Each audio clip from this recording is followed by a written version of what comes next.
You are in this massive international collab with A-Witch, J Park, Krishna, Masiway on a new song called Asian State of Mind. And you're representing not only Cambodia, but all of Southeast Asia. This is so huge. Do you have anything you want to share with your fans?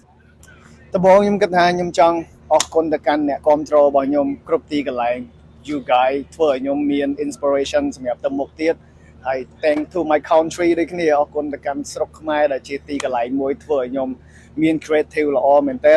ហើយស្របពេលហ្នឹងដែរខ្ញុំក៏មាន collaboration ដ៏ធំមួយដែលមានចំណងជើងថា Asian State of Mind ហើយវាធ្វើឲ្យខ្ញុំ surprise ខ្លាំងមែនតើដោយសារតែខ្ញុំអាចបង្ហាញពីវប្បធម៌អាចបង្ហាញពីសិល្បៈពាក្យពេចន៍ទៅកាន់ពិភពលោកខ្ញុំអាចនិយាយថា it's gonna be big សម្រាប់ music video មួយហ្នឹងដោយសារតែយើងថត5ប្រទេសហើយខ្ញុំសប្បាយចិត្តមែនទែនដែលបាន collaboration ជាមួយនឹង artist គ្រប់ប្រទេសផ្សេងហើយខ្ញុំមិនអាចប្រាប់អារម្មណ៍មួយនឹងអស់ក្នុង interview បានទេដោយសារតែខ្ញុំ so excited ជាមួយនឹង project មួយហ្នឹងដែលសម្រាប់ខ្ញុំវាមានន័យខ្លាំងមែនទែនដែលខ្មែរ to the world you know like ខ្ញុំគិតថា it's time you know it's time បន្ទាប់ពី time to ride មកយើងត្រូវតែបន្តទៅមុខទៀតអញ្ចឹង